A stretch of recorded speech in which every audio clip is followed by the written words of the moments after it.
Lake Junaluska, and we're very happy you could be here. Let's pray. Father, we thank you so very much for the wonders of your grace and the creative genius that surrounds us. Help us to cooperate with the laws of our being and the laws of nature to your glory. In Christ's name, amen. Thank you. And thank you, Sue. Come on.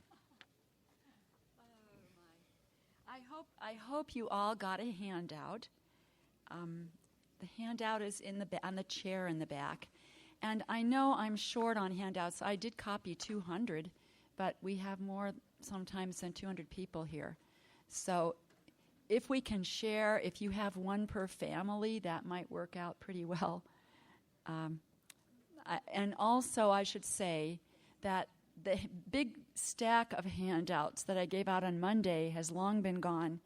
And I will send you a copy of that stuff, but you have to email me at sueblake@mindspring.com, and I will email that to you. If you don't have that capability, a son or daughter or a friend in the church might have that capability, and they would undoubtedly be glad to do that for you. Yes, ma'am. My address, okay. My address is Sue Blake, BLAKE, at MindSpring. Mind as in the brain, and spring as in spring, summer, fall, winter. mindspring.com. Okay. Now, we didn't quite finish up yesterday. We had so many technical glitches up here, we weren't able to finish everything, and I wanted to share a few other things. I don't think you have that paper. Let me see if I can bring it up.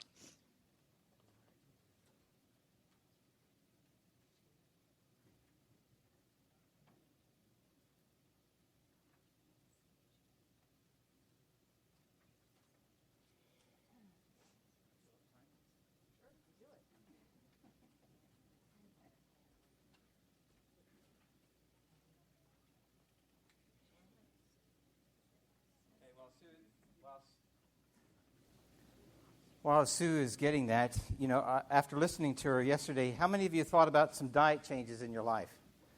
Yeah, it's good. I occasionally talk to a friend about diet, and he says, my kids won't like that. And my response is, they're not hungry enough. Give them about 3 days, they'll be willing to at least try it.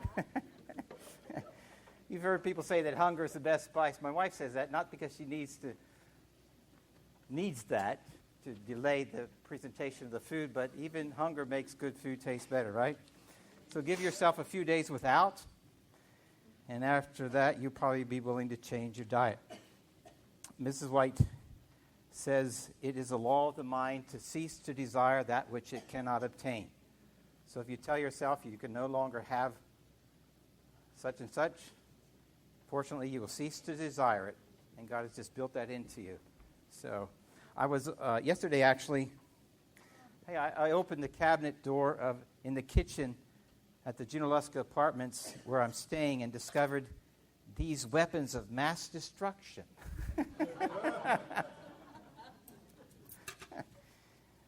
I was relieved when Sue told me yesterday that she probably, because of the lack or the limitation of time, not be able to say much about food additives.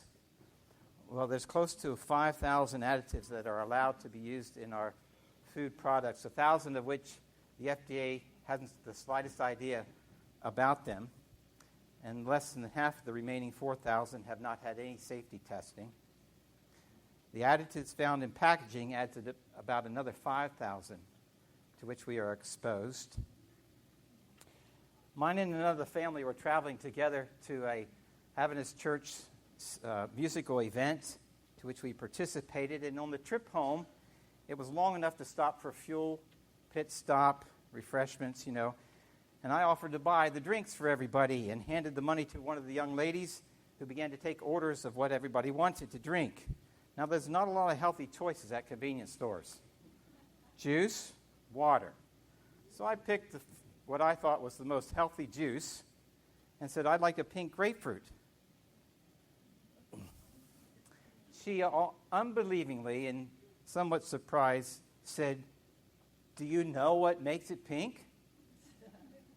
hesitantly, I said, pink grapefruit? She said, no, carmine. I said, well, that doesn't sound so bad. I'll have a pink grapefruit. She said, you don't know what carmine is, do you? I said, no, but right now I'm getting thirstier, and I kind of like to have a pink grapefruit. And she said, it's a beetle. They grind it up to make food dye. I said, as if we didn't have enough trouble already, you know. So I looked it up, and sure enough, the kid's right. It's a ground-up insect, scale insect from Central and South America. It's labeled on your ingredients as cochineal carmine, carminic acid, Right. natural red 4, and E120. My question is, why don't they just say ingredients, pink grapefruit and ground up bugs? That's where I am when I read ingredients. I can't keep up. So I empathize with you. If you're starting out at that, trying to learn what everything is, go easy on yourself and just have a pink grapefruit when you want one. I wanted to ask you, raise your hand if I talked about Roundup as a desiccant. Did I talk about that yesterday? Okay, I didn't get that far. Okay. So we're looking at the impacts on farm and environment. And I was just going to say a few things. I don't have much time. Roundup as a desiccant. And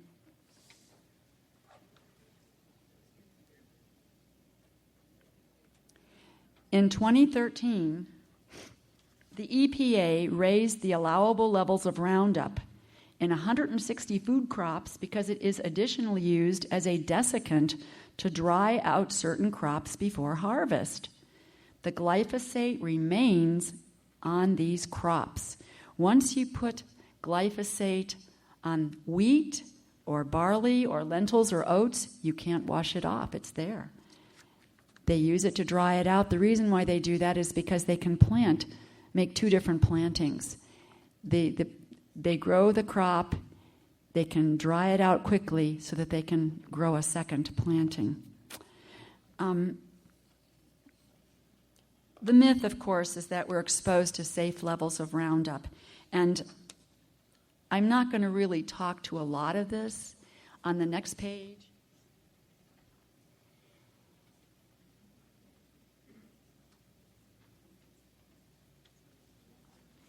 you will just have to read some of this yourself. Low-dose Roundup. We talked about how cancer is directly linked to low doses of cancer.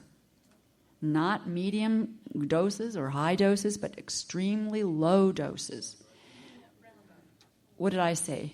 Cancer. Roundup. So read the information over. Now, this is the biggest myth. Who has heard this myth? Roundup can save the world. We can grow more crops. Who's heard that? That is totally false.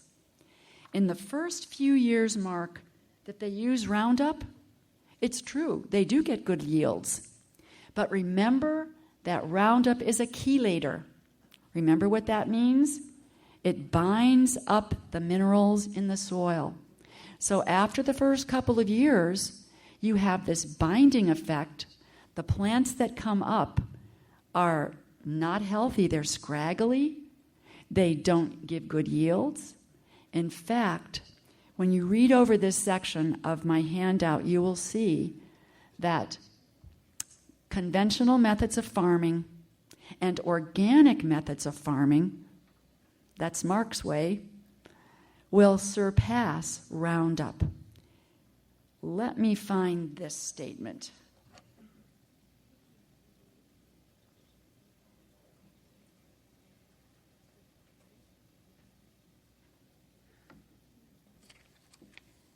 I think it's there. Over the first 15 years of use, genetically engineered seeds have not been shown to increase yield potentials. That's from the USDA 2014 report. The definitive study to date showed blah, blah, blah. I don't want to read that, but I want to jump down to where I've underlined it. By contrast, improvements in traditional breeding have been spectacularly successful in this regard. They can be solely credited with yield increases in the U.S. and in other parts of the world. High yield cannot be genetically engineered into a crop.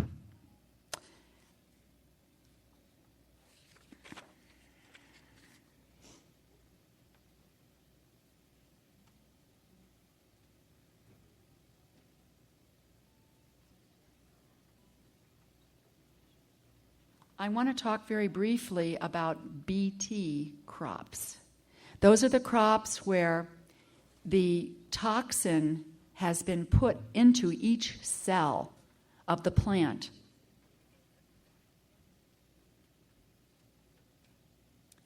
BT corn. Most of the corn on our market is now becoming BT corn. Well, the field corn is definitely that way. The sweet corn is catching up. They have not genetically modified popcorn or white sweet corn. Okay? I wanted to tell you about another BT crop, which is cotton.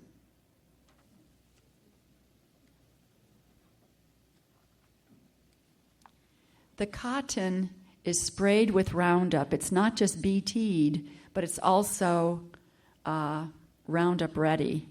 So when they spray the Roundup on the cotton, they spray it directly on that opening bud. It's there. This just came over my computer from a doctor friend of mine the other day. A new study was done at the University of La Plata, Argentina.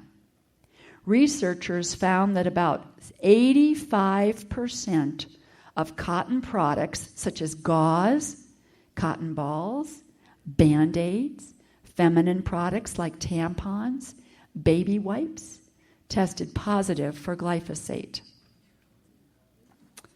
Even worse, it can actually get worse. 62% of the tested products had traces of AMPA, which is a toxin that is a derivative of glyphosate and is potentially 1,000 times more toxic than glyphosate. So, this is the way this doctor finished this report. He says, the results of this research are very serious. When you use cotton gauze to heal wounds or for personal hygiene in the tampons, you do this thinking that the products are sterilized. But in fact, you are using products contaminated with a carcinogenic substance.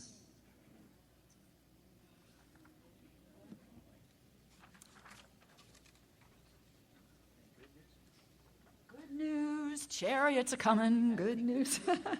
Yeah, he's a-coming, that's the good news. Okay. Excuse me. The last point I wanted to bring up. I'm done in here. Here's the last one. GM technology will not hurt the environment. Oh, it's perfectly safe. Well, in 2014, researchers found relevant levels of glyphosate in both air, 86%, and rain, 77%. This is the conclusion from the U.S. Geological Survey. The reality is that the environment is becoming so saturated with the fallout from the ever-expanding GM farming grid that even if you eat organic, you will be forced to have to deal with its adverse health effects as long as you need air to breathe and water to drink. That's the U.S. Geological Survey. It's come to the place where it's pretty unavoidable.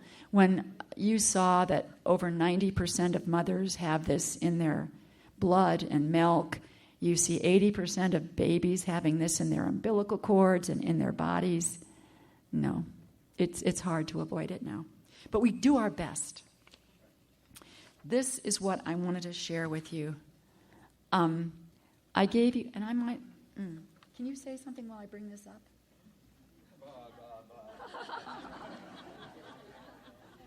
Okay. Yesterday. I mentioned biochar yesterday, or making your own. I did not mention that it is a stable. Biochar is a way to put carbon into your soil. But it is a stable carbon. It doesn't just kind of go somewhere. When you put biochar in, charcoal into your soil from your wood stove or something like that, that is very stable. And if you're trying to increase the carbon in your soil, because of your soil test shows you that you need it, that's a good way to get it. It's very stable. It's not going to disappear on you from year to year. And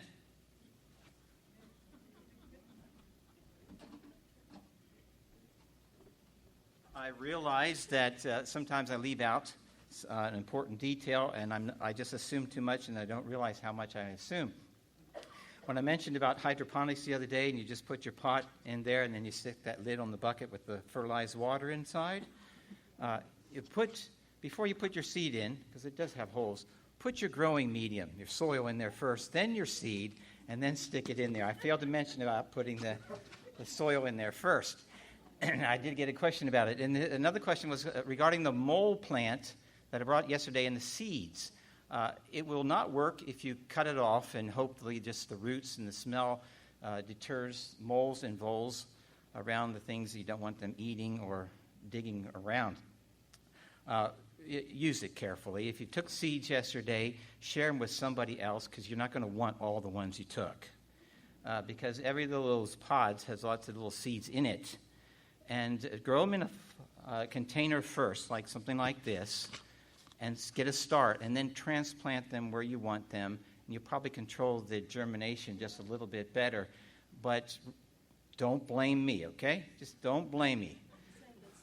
They will spread profusely. It'll take them a year or two. You know, most ground cover, it's sort of the same principle. Ground cover sleeps, creeps, then leaps. This is the same kind of principle. But if you like killing plants, this is a good one to take your feelings out on. And it just will keep on growing despite you. What I'd like to do is put it in the perimeter of the orchard, or put it around like orchard trees. And it really deters from the vicinity in which it grows. If you have voles growing around your flowers, or moles growing around the yard, you may want to try something other than putting this in a flower bed or in your yard. Get something that I recommend from one of those box stores that you can spray, and it will deter them so they'll live somewhere outside your yard. But they're protected species in North Carolina, and since this is recorded, I don't want to tell you how to get rid of them. See me afterwards. Thank you. I don't know why we protect them, but must be a good reason. You got it. Okay, I hope that I have stirred up a passion in your heart to be somewhat of a GMO activist and get rid of this stuff from our food supply. One last story before I get into the new topic today. In Maui and in Kauai, Hawaii, we think of that as being paradise, right? Not so. These are the testing grounds for the Big Five: Monsanto, Dow, DuPont, Syngenta, and whatever the other one is that I can't think of. They do all their testing in Hawaii. And 26 elementary schools are within 1 mile of some of these testing grounds. These companies are doing aerial spraying. They spray every 2 out of 3 days, and they spray 6 to 15, 16, 17 times a day. On several occasions, I'm a teacher, and this hurts my heart. On several occasions, children in groups have been rushed to the hospital with blood coming out of their noses and mouths. The cancer rates of the teachers in these schools is unusually high. I have heard many comments from this group, and some have said, what's wrong with glyphosate? You know, what's wrong with this stuff? What's wrong with GMO? These are some of the things that are very wrong with it. And when the people voted that they wanted Monsanto to tell them when they were spraying, where they were spraying, what they were spraying, Monsanto sued the people.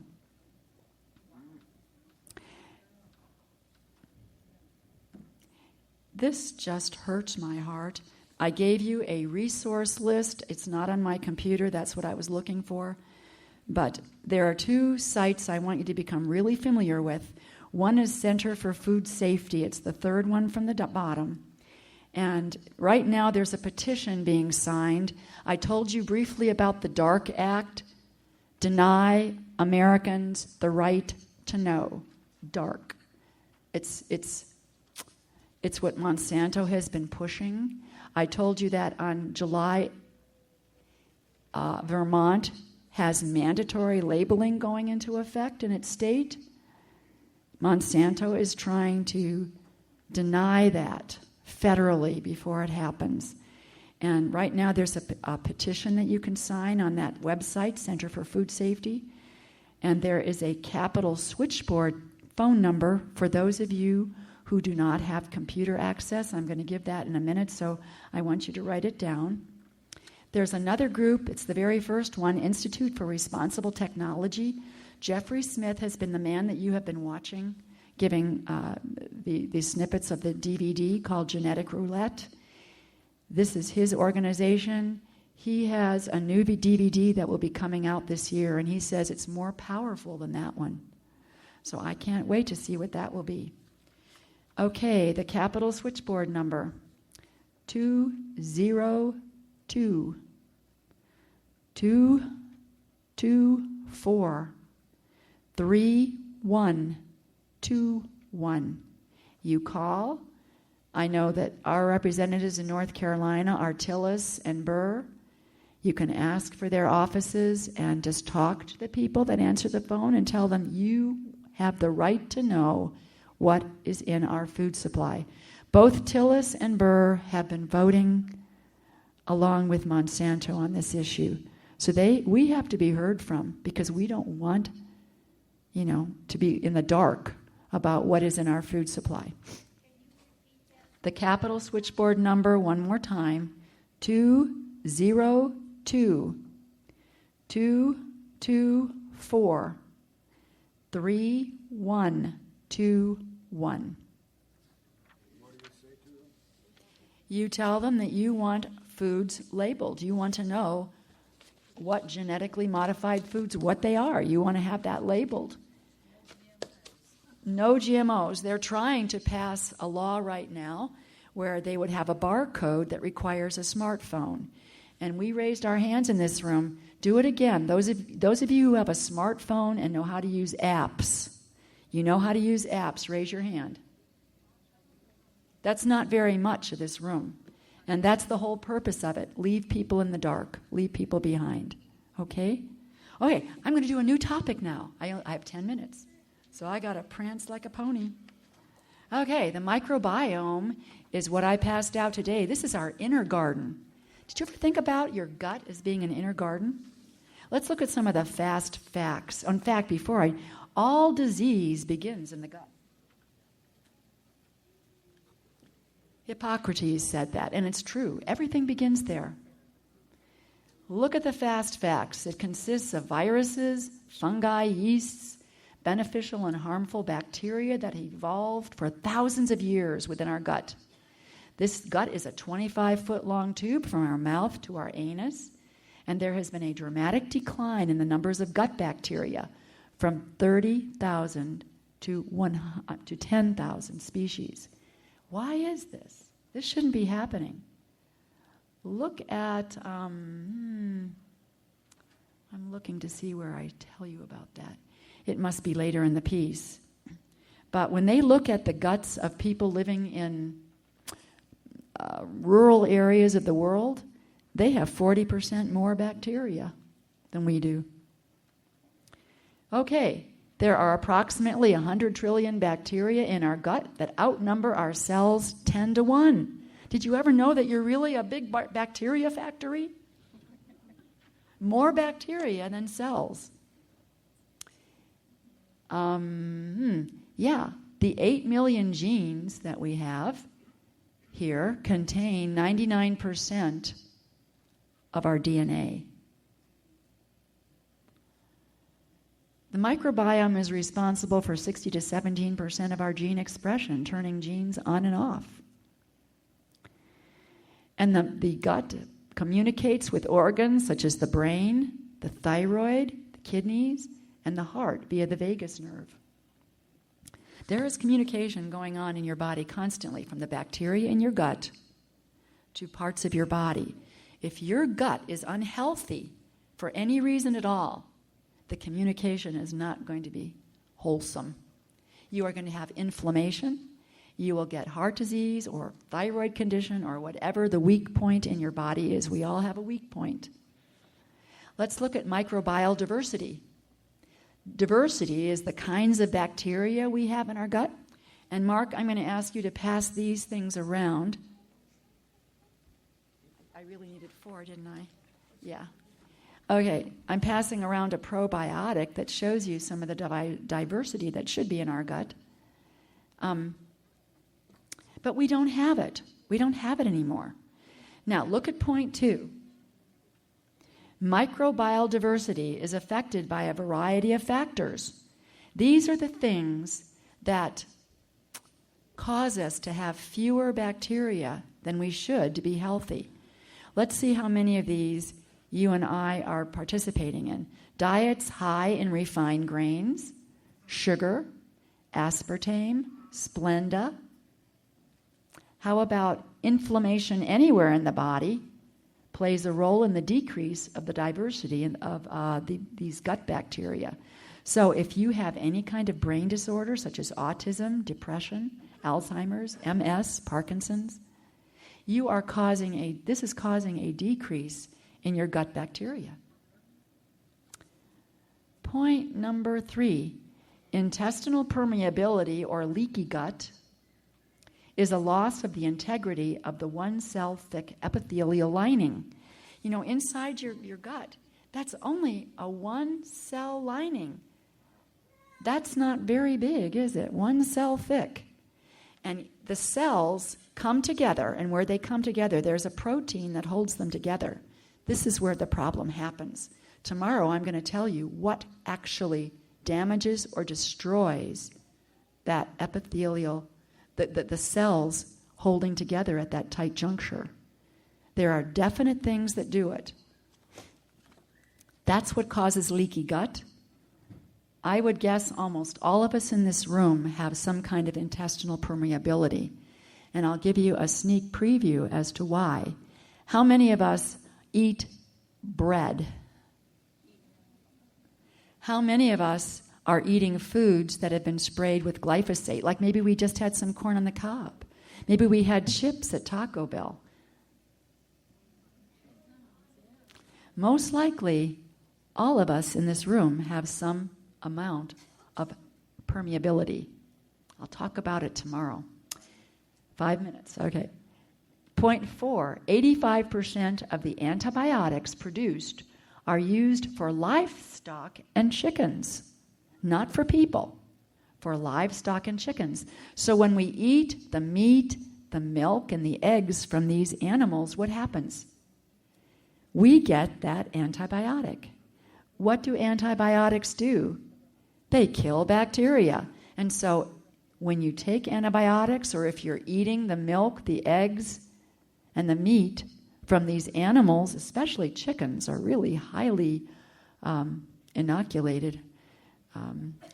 Anyway, when you participate in that food, or if you're taking antibiotics for an infection, you're actually killing the bacteria in your gut.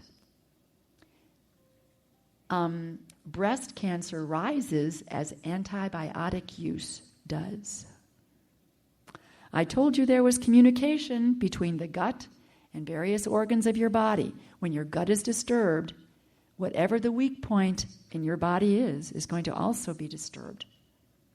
Here are some more things that disturb the microbial diversity. Point number 5. Oh, it went off.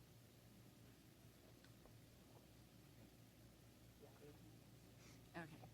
You all have handouts, so I don't have to rush over there.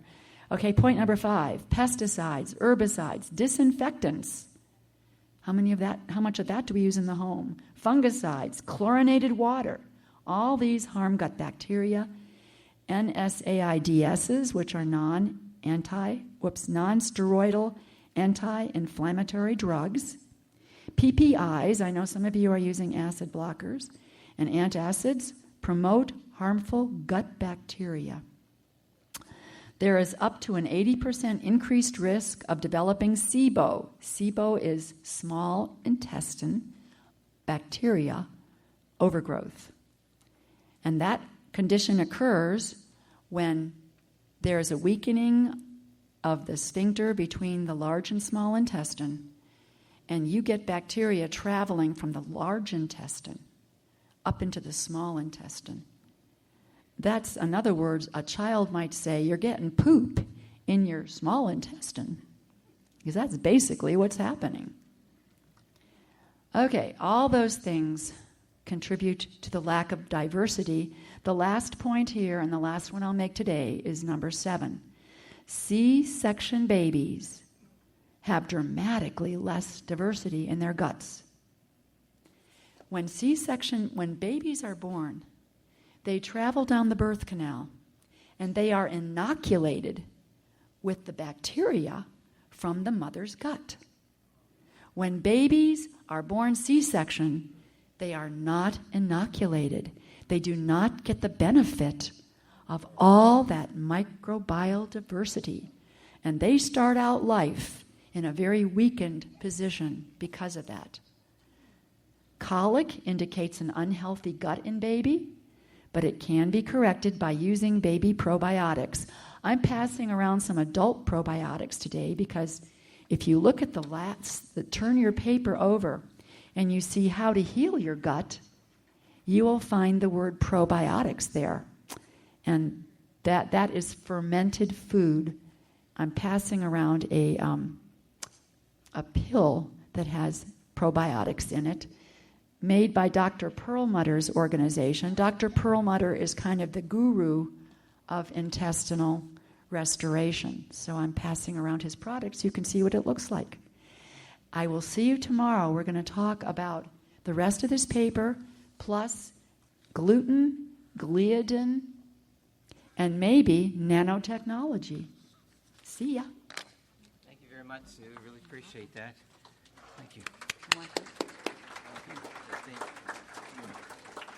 A lot of work goes into it.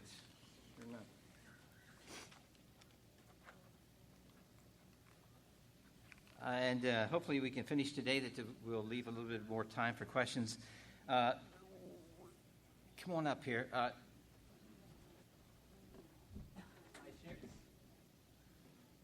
we able to have this on? Whoa. What's that mean? It should be working, Art?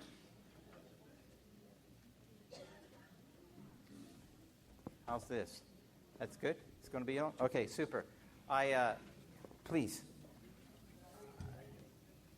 You wiped me out of the $10 hose, but there was one left over. And I demonstrated the other day and explained why I like this as a garden tool. And I have a lady here that says she's got a better one.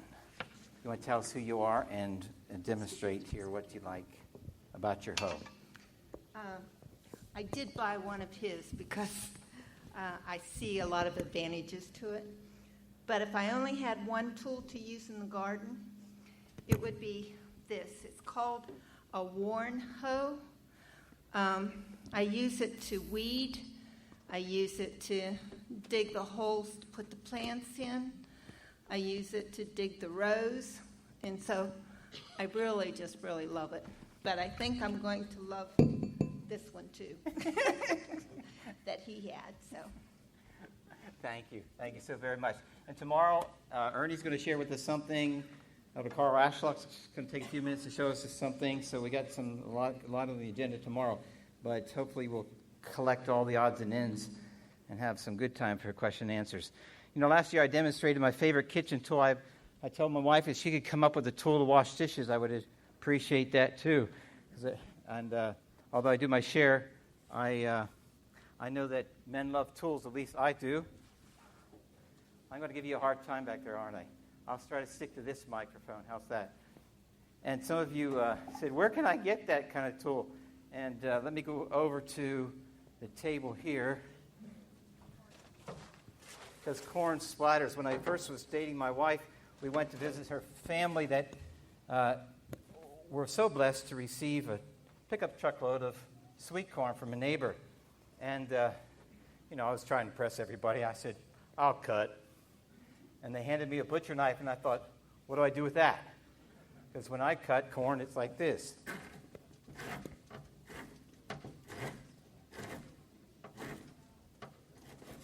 And that's it. That's creamed corn. I did one for lunch. Isn't that just wonderful? And you can go through a lot of corn in a very short amount of time, and it just is a great little tool. The paperwork says it has been used by millions of people safely. Wow. But it didn't say how many cut themselves. So you got to be careful with it. But if you love creamed corn, and I do in the wintertime, that's a winner at our house. We have to ration that stuff, and we only feed it to real special people.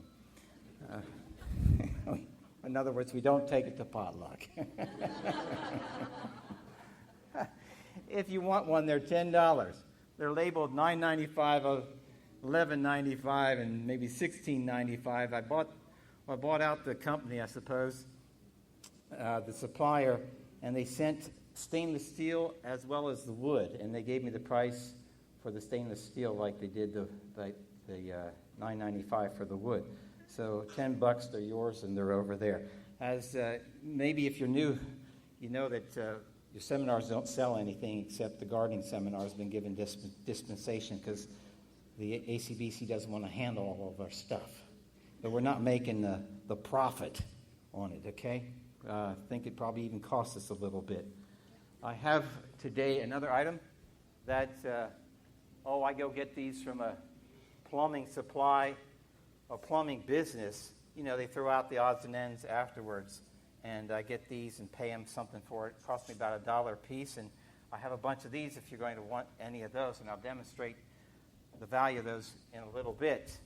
When I mentioned about pump sprayers and having them labeled as to their usefulness, I did not indicate to you a nice feature on a pump sprayer, and that is this little bend at the end of the hose. You don't want a straight one. Straight one's very difficult to get around into your garden and spray the underside of leaves. But a bent one like this, you can get the underside of your plants very easily with that. And the ratio for hydrogen peroxide, and this is simply the peroxide that you pick up at any kind of, where do you get this stuff?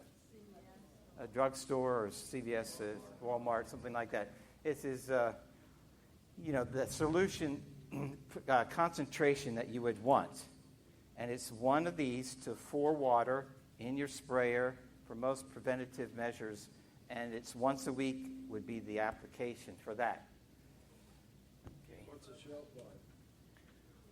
I have no idea about the shelf life. I don't usually mix up more than I'd use on anything, just as a habit. So I'm not sure about the shelf life. It's 1 hydrogen peroxide to 4 water. It's used for, I use it for preventative health against fungus diseases on plants that are sensitive to that, which is primarily peppers and tomatoes where I live. And this is all where I live. I don't know much about gardening where you live. It can be quite different. How many of you think you can begin to think of weeds as your friends? Okay. It'll take a little time on that one, I know. Okay. Well, gardening is not just practical, it's to be positive in its experience. So what is better, to get frustrated about the weeds that are growing in your garden, or go out there and think, I got to weed again, or go out there and think, wow, look at all this free mulch, right? It's almost always here, okay? And though the syllabus has been helpful to us, and some of you might not be able to afford it at the ACBC, that's where all the handouts are. They're put in that one syllabus. It's $10 or a little less, and they barely make enough to hold it there from the printing costs. there's a good section on how to effectively deal with pests. So if you can't afford one, see me, or if you bought one before and want the revised one, I'll give you one of those. But for those of you who refuse to get one, I still want you to know this one, okay? A rabbit will not cross over what it can't see over, and it will not cross unless it's under hot pursuit by a dog. It won't cross a water hose. I have never lost anything to a rabbit, and I grow their favorite food, soybeans. I've never lost any to a rabbit that I circled completely and clearly that could be seen by a water hose. So don't throw away your old water hoses, okay? Because there's a good use for them. Now, I have known of one lady in all the 30 years I've been telling people that, give or take, who said it didn't work for her. And you also may have exceptionally bright rabbits where you live.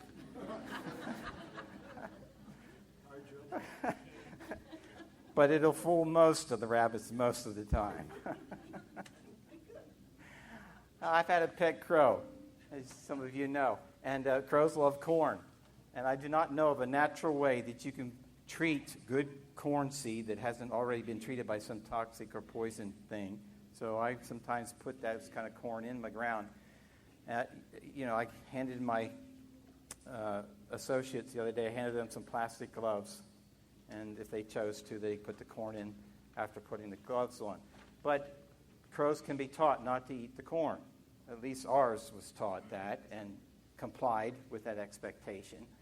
But the other day when we were planting corn, I said, does anybody see a crow anywhere? Because they can watch you do it and they come and check it out. And if they've done it once, then they really got the hang of it, and they pass it on to the next generation pretty easily. And then after putting it in the ground, I said, now make sure there's no dimples.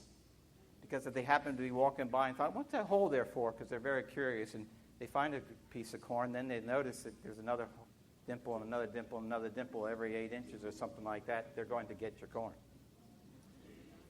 Some of you said, well, tell a story about Ruckus. And I thought, well, I don't know what story to tell, but I'll tell you several things. My wife would go out in the morning and take the dead flowers off, whatever that's called, the flower beds, okay? And the raven decided to, as it did about everything, help us. And what he didn't realize, she only wanted the dead ones picked off.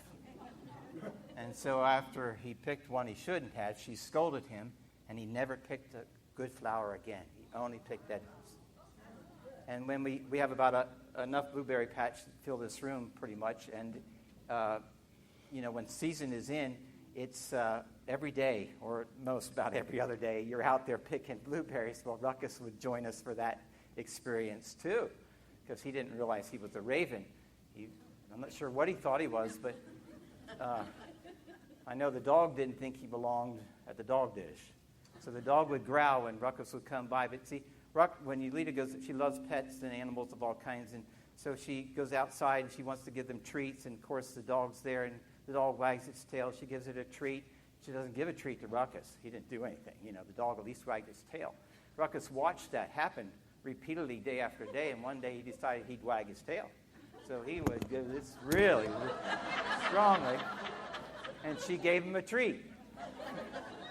Because he would typically get growled at by the dog, and then he would go behind the dog and pull its tail. The dog would turn around, Ruckus would grab the dog's food, and maybe go on.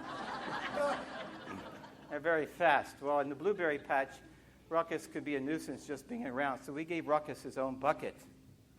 We put it on the ground over there and say, Ruckus, that's yours. And Ruckus would go pick ripe blueberries, not green ones. He'd pick ripe blueberries, walk over, and put them in his bucket. So one day we decided I had children's story at church. I'd take Ruckus. Nobody knew we had Ruckus. So I'm telling the story about the ravens in the Bible, and they've got lots of kids, and how kids can be. And so I thought it was time now to get the story about Elijah and being fed by the ravens. So Yulita and my wife and Desire, our son, brought Ruckus into the back door, and I said, "Here, Ruckus, and he flew in the sanctuary up and landed on my arm. So I'm into this story, but the children are a little bit, I'm not sure they're paying attention to the story anymore, enough. Ruckus, this is his first time around people of any kind of size, number, and he gets a little nervous, and so he decides to find a different place to be, maybe out the way he came, except by now the door was shut. And our sanctuary is, I think, about 8.5, 9-foot ceiling maybe. It's a remodeled facility. And Ruckus has a 6-foot wingspan. Now, he cleared everybody's head, but it wasn't by much. And our pastor, who was waiting for his turn next, happened to be standing up in the highest point in the building. And that's where Ruckus landed, right on his head.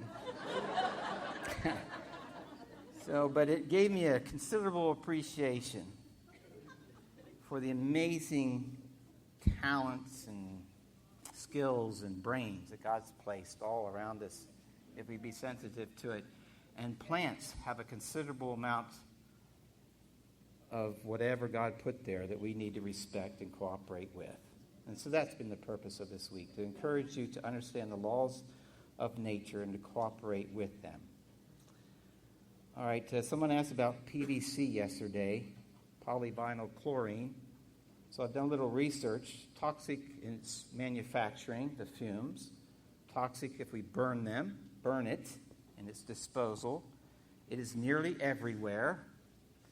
It's a lot of it lurking in this room. The pipes in our buildings, the vinyl siding in our homes, the plastic in our cars. It's in the plastic in our food wraps, the vegetables like lettuce heads and things like that at the store.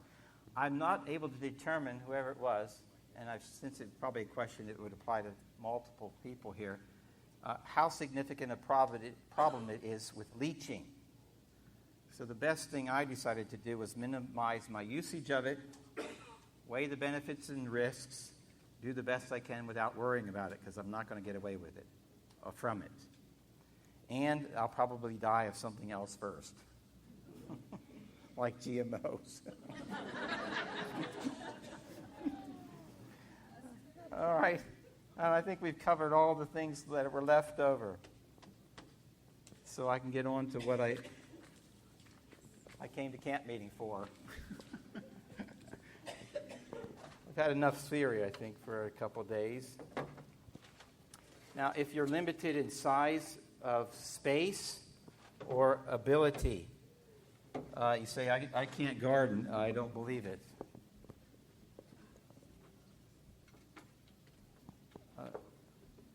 I put a tomato, an eggplant, a couple beets, a couple heads of lettuce in this container. Okay, if I were to continue its usefulness, because I think it will be significant,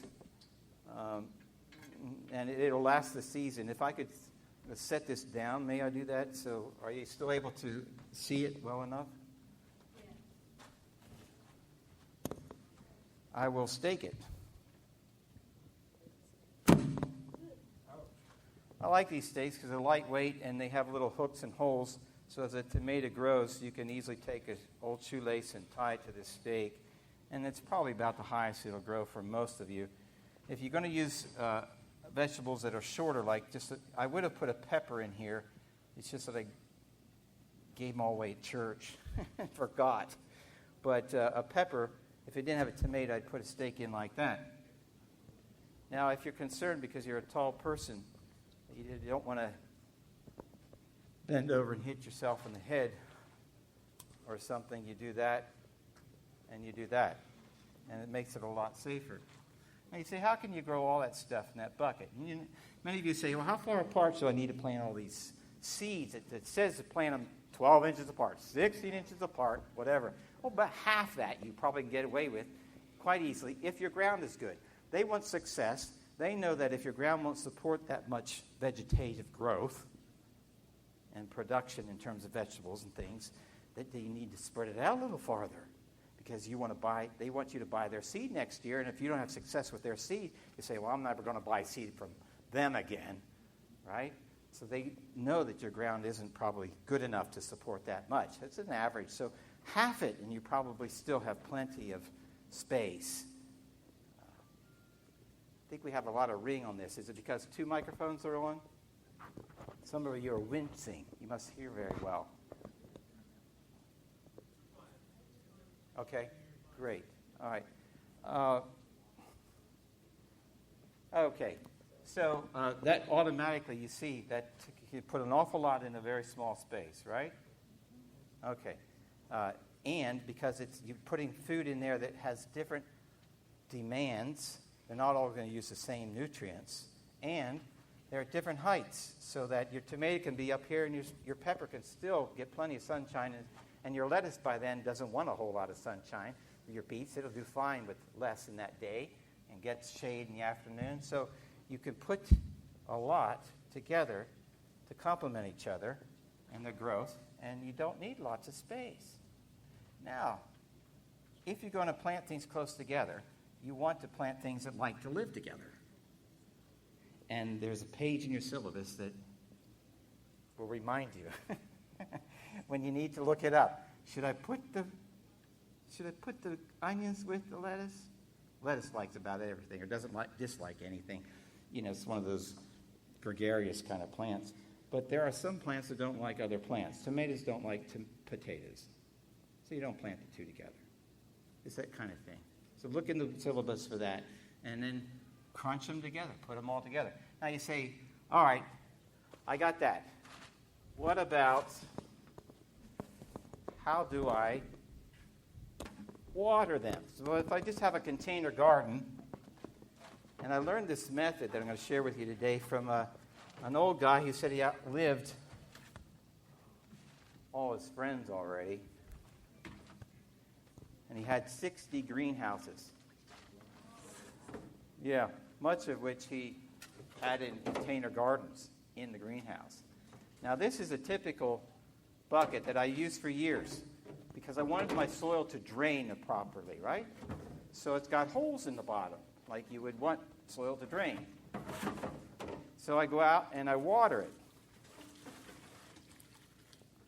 Water it real well.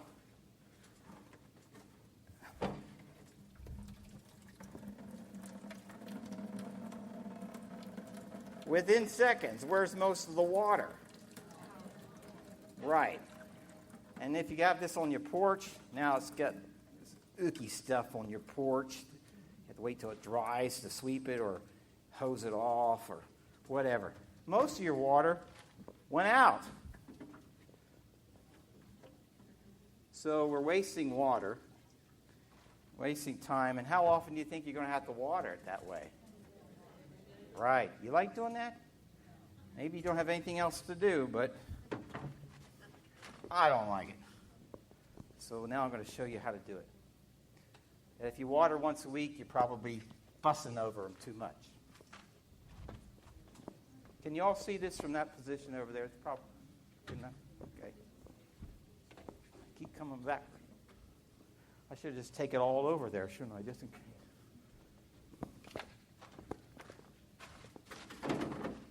All right, this is the typical bucket. You get them free at the grocery store. This is one of those things that's probably going to kill us eventually, but in the meantime, go ahead and use it. I'm going to measure this here, and about 2 inches below the top of this, I'm going to make a line. With me so far? Okay, so there's just pick an old pot. It's pretty stout. We're going to put it upside down in the bottom of this bucket. But I want to drill a hole 2 inches below the height of that. So I bring it over here. I make a mark on that right there. And I stick it in there. I should have brought all the tools over here.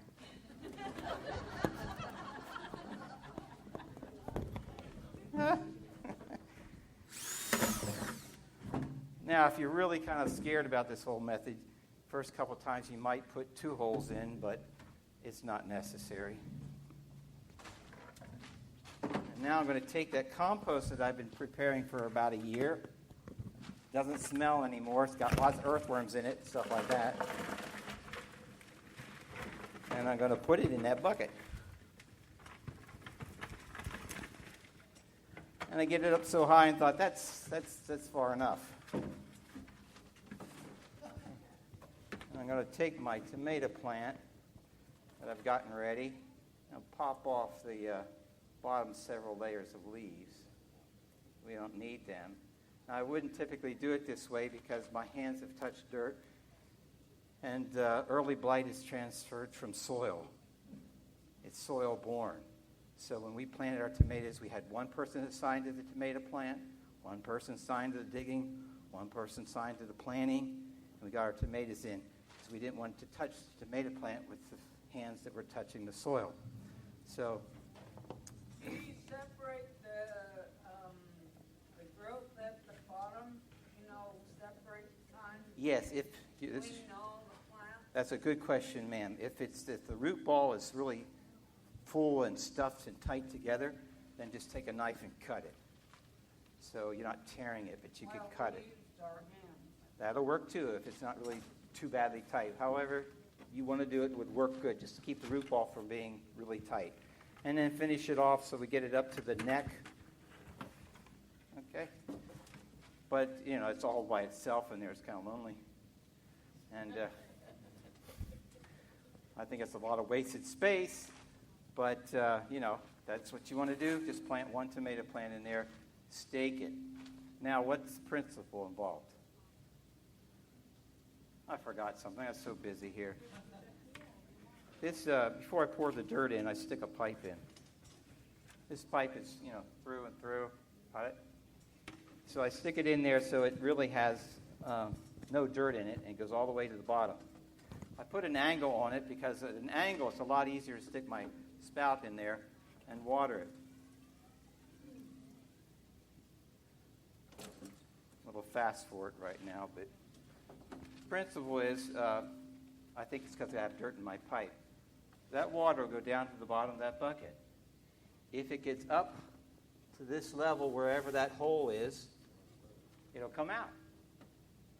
It's 2 inches below the top of that pot that I put in there, which means there's always an airspace of 2 inches at the top of that pot. And you know how Mrs. White recommends planting of fruit trees and putting a pot at the bottom of the hole, or a clay tile or something that allows air to be there. Always needs air. And what that does is you cannot overwater it because it'll come out. You only have to water it about once a week or once every 2 weeks, whenever you feel like you want to make sure it has water. And you don't have to weed it. That's about it. Okay, see you tomorrow. You can mulch it if you like. Yeah, mulch works really good. I do because, I don't know, I just like to mess around. There's not much else to do. It's a really easy way to garden, folks. I mean, this is a no-brainer once you start it. You think, why didn't I think about that before? Why haven't I used it? So now, you can garden in these. This is a tub you get from the feed supply that somebody buys things for cattle and then doesn't know what to do with all the leftover containers. They might take them back to your feed supply store. You can ask them, who buys all that stuff from you? And call them up and say, could I get your leftover buckets? But, this is substantial to move around. If you're going to do it, this is page 39 in the syllabus. Put that device that has some wheels on the bottom. You can just roll it around. What real advantage this is space, ease of work. You can put it under a porch. The acid rain and the diseases that come from the sky are not going to affect your plants as much because they're under shelter. A tomato plant won't get blight or disease as much under roof as it will out in the open air. But it does take away some of the joy of gardening, where you like to get your hands dirty and go out there and work every day and sweat and get the backache and stuff. so you have something to complain about. Takes away some of those joys. So I can't, it might not be for you, but this has been a breakthrough for me. It's amazing what I have growing in the greenhouse with pots. So, and the depth of soil is considerable, isn't it? Some of you have grow boxes, you say that are this deep. Well, hey, look, you got a lot more here. You make it 2 feet deep. And any questions, I guess, that's where we're at now on that one. Yes, Ernie. We've got several strawberries and tomatoes that we have put in buckets. But we didn't drill a hole in the side. We drilled the holes in the bottom. Can you tell me how to fix that so we can drill in the side? No. I was doing that for my wife's stuff, and I was just putting holes all and drain holes all. I thought, do we have to have this many plants? No, it's not. I know of no other way but starting all over, and just do it one at a time. Eventually, you'll have it changed over. The other method works. It's just a lot more labor intensive, and with my limited time, I try to knock this thing out really quick and easy. And the older I get, the more I realize how valuable that time is and how little I have left. So that's how I use it. Yes, sir.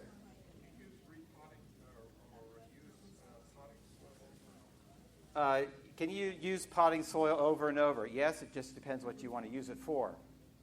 Some of it's all pre-fertilized, and if you're comfortable with that, then go ahead and use it, but that is going to use up the fertilizer. I use the mulch. You can, because when you start composting, you're going to have more than you want, more than you need, because we are a land of plenty and we're a land of waste. You're not trying to waste it. You don't have enough chickens or pigs to feed it to, so you're going to have more than you need anyhow.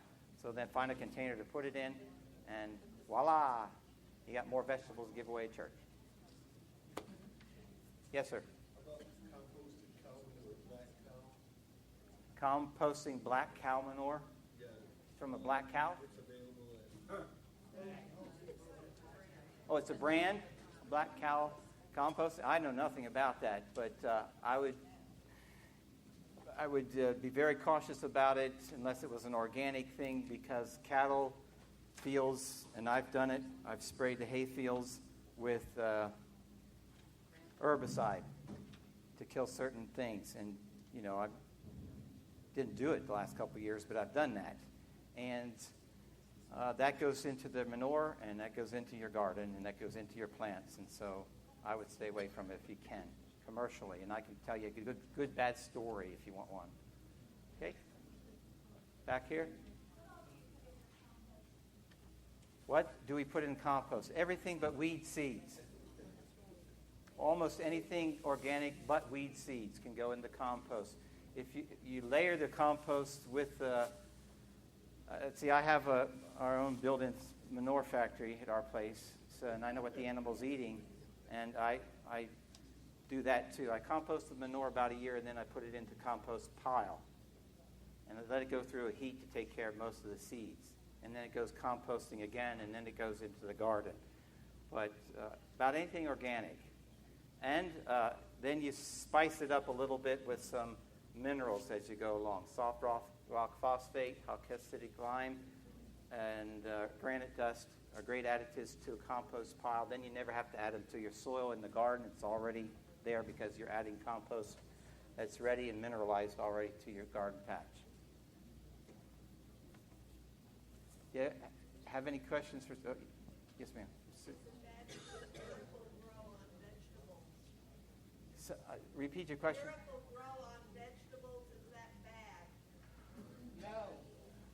I know very little about Miracle-Gro to be able to make a statement like way, but I do know of somebody that used Miracle-Gro in their green beans and they all went bad when they canned them.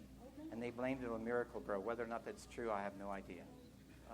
I would stay away from most commercial fertilizers for good reasons. If it needs ammonium nitrate, give it ammonium nitrate. Don't give it Miracle-Gro type of philosophy. But I really don't know enough about that to tell you.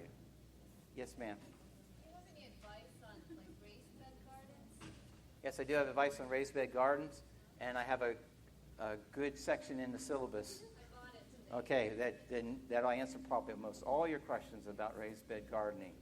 And one addition you might want to do is, if you have the privilege of making it from scratch, make it deep and put a pipe through it with holes, and that'll aerate it and allow, depending on the type of soil that you have. But if you need to get oxygen down, it's hard, you have really hard soil, and if you're digging a bed and making it, then put a PVC pipe through it with holes in it, or something where air can go from the end underground and in to your soil. Sir? We're talking about the negative effects of GMO. Is a negative effect related to the seed itself or the fact that they're spraying it? So if you were to grow a GMO seed at home without using Roundup, would you still have the negative effects? Yes. The answer is yes. To what degree, I'm not so sure. And Sue, you want to speak to that? Is she here still? Okay. It doesn't have the vitality that you would get from a seed that's non-GMO, or that's as hybridized seeds don't have the vitality open pollinated seeds do, or the mineral content. So it's a no-no to people like me. Yes, and back here. We know about solar-powered mole repellers. They look like solar-powered lights, and they're supposed to emit vibration from the ground, which is supposed to repel all underground animals, such as ticks and moles. Great. She says there's a new product. It's a solar-powered mole eradicator that vibrates or sends something underground. I know nothing about it, but if you got one and it works, wonderful. Thank you. Yes. We have one in our garden, and we put it right there, and the little mole just lays it out.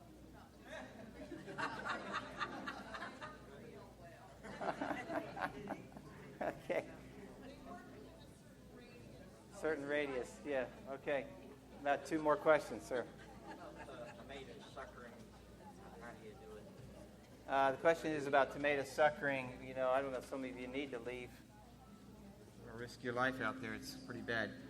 If you sucker tomatoes and you pinch it off and pull up, you never pull down because of damaging the stem. Or you take a pair of scissors, small scissors, and sucker them. And I would sucker most all tomatoes, indeterminate or determinate varieties.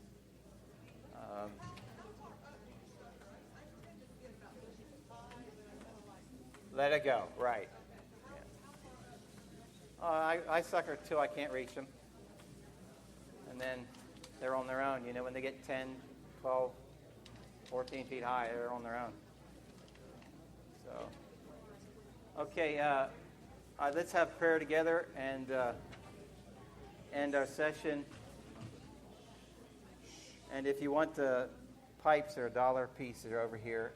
And somebody has some leftover things from yesterday that you want to pick up from me. Okay, let's pray together.